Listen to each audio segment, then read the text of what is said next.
décembre 1918 annonçait la fin des combats que personne n'osait plus espérer. Cette date mettait fin au long cortège de morts, de blessés, de mutilés, de traumatisés, de veuves et d'orphelins qui accompagnaient la Grande Guerre depuis plus de 4 ans. Le centenaire du premier conflit mondial est l'occasion pour les Françaises et les Français de commémorer cette journée avec une émotion particulière, tant cette histoire est liée pour chacun et chacune d'entre nous à une histoire familiale.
Les alouettes devenues lasses mêlent leur chant au sifflement des obus.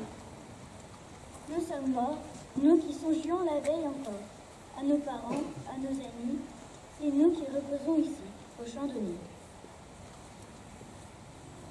À vous, jeunes désabusés, à vous de porter l'oriflamme et de garder au-delà le goût de vivre et de liberté. Acceptez le défi, sinon les coquelicots se faneront au champ d'honneur. Pour tous les enfants de la terre, chantons amour et liberté. Contre toutes les haines et les guerres, l'étendard de justice et de paix.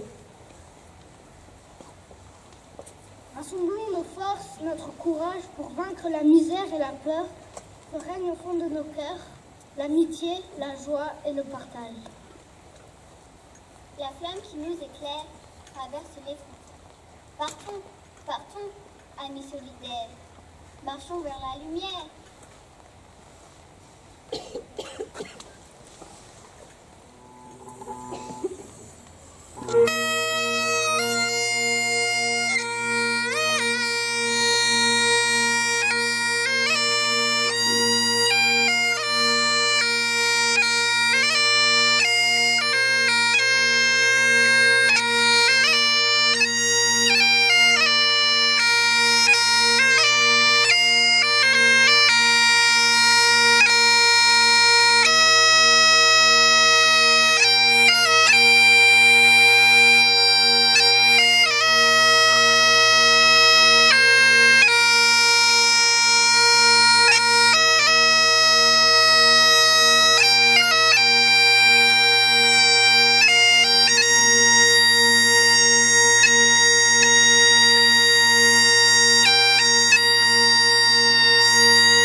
Nous nous retrouvons cette année, j'allais dire comme d'habitude, pour commémorer ensemble l'armistice de 1918.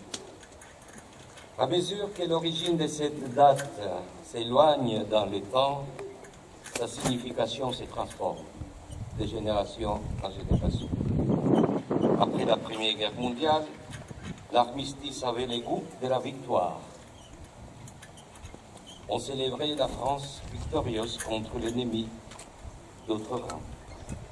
Mais le temps passe, les années passent, et l'armistice de 1918 est désormais, pour les grands nombres, il faut le dire, et en disant cela, ce n'est pas un jugement de valeur, c'est juste une constatation. Pour les grands nombres, est désormais un jour férié. Une occasion, peut-être, de faire les ponts. Pour la plupart, peut-être. Aussi dénué d'essence patriotique, aussi vite que le jeudi de l'Ascension l'est du sens religieux. Les derniers survivants de cette époque sont morts, sont décédés. Vous le savez. Et pour vous, les enfants, les derniers poilus décédés étaient Lazare Ponticelli, en italien. Lazare. Son prénom en italien, Ponticelli. Français, aujourd'hui, on dirait d'origine italienne. Mort le 12 mars 2008. C'est la France, dans toute sa diversité. Pour les jeunes générations, célébrer une victoire contre le peuple allemand, qui est désormais, depuis quelques décennies, un partenaire, un ami, un allié même, à l'heure actuelle, peut poser des questions. Au bout des comptes, est-ce que le message de la commémoration de l'armistice a encore du sens aujourd'hui pour nous, pour vous, les enfants? Il n'est en effet jamais inutile de rappeler que si le 11 novembre 1918 a été un jour de victoire pour la France et ses alliés, le conflit qui s'est terminé avait été une défaite pour toute l'Europe. Mes chers amis, il n'y a pas une guerre propre. Et même si on les met l'adjectif de guerre sainte, que parfois on a utilisé, n'est pas si sainte et n'est pas non plus propre que ça. C'était un premier coup terrible porté à notre continent. Prélude d'un second qui, comme l'a rappelé M. le maire, 20 ans plus tard devait sonner la fin de la primauté de l'Europe dans le monde. Les temps changent. Bien sûr, aujourd'hui la guerre de 14-18 est entrée au sens complet du terme dans l'histoire et dans notre histoire. D'où l'importance, particulièrement pour cette région que nous aimons, l'Alsace. Même si nous avons né ici ou que nous venions d'ailleurs, c'est une région que nous aimons et il y a une place au sein de l'histoire. Il nous appartient plus que jamais d'y aller plus loin, d'associer les souvenirs des victimes, la connaissance des causes, la circonstance et la conséquence de cette guerre. C'est un devoir pour la mémoire, mes enfants, qui est votre devoir, votre tâche à l'avenir. Et donc pour l'avenir de vous et de vos enfants, pour ne plus jamais commettre les mêmes erreurs du passé. Notre pays a la chance. Les enfants, vous vivez dans un pays riche en histoire, fort dans le passé et plus fort à l'avenir. Notre pays a la chance que ses valeurs nationales aient une portée universelle. Cela doit l'encourager à ne pas rechercher son identité uniquement entre les frontières physiques du territoire français, mais à partager, en respectant l'être humain d'où qu'il vienne. Et j'aimerais finir en disant que la foi chrétienne ne s'acclimate pas toujours aisément des frontières, car le fidèle du Christ sait qu'il a des frères et des sœurs dans tous les autres contrées de ce monde, parmi tous les autres peuples. Un autre mot essentiel de la foi chrétienne est communion, qui en latin vient de faire ensemble, avoir une charge commune, et qui en grec s'est dit koinonia, sous la racine de koinos, qui désigne justement ce qui est mélangé, ce qui est mêlé. Je crois donc en une société plurielle, mais non pas cloisonnée, unie et bâtie sur des valeurs universelles. Et même si nous passons des moments difficiles, mes enfants, les enfants, vous le savez, parce qu'on ne peut pas arrêter tout ce que nous vivons. Je parle de l'information, mais nous sommes une nation forte. Et le principe évangélique est celui de la supériorité de la dignité de la personne humaine sur toute autre réalité, digne héritée de Dieu. Sans ces principes évangéliques de l'unicité et de la dignité de chaque personne singulière, il nous resterait d'habiter sous une dictature avec la loi du plus fort. Heureusement que nous ne sommes pas là. Heureusement qu'il y a eu des hommes et des femmes qui ont donné leur vie pour que nous puissions vivre en liberté. C'est dans ce sens-là que je commémore l'armistice du 11 novembre, avec vous, et particulièrement avec vous, les enfants, en rendant hommage et en se souvenant des hommes, des femmes, des enfants qui sont tombés, donnant leur vie pour que nous puissions vivre ici et maintenant en toute liberté. Vive la République! Écoutez, le temps viendra où l'homme un jour saura la vérité.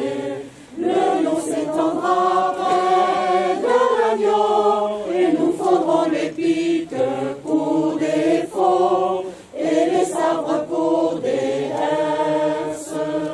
La paix sera notre combat. Faites que ce temps vienne.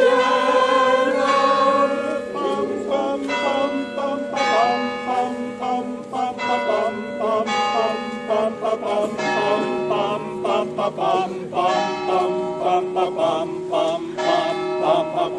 pam pam pam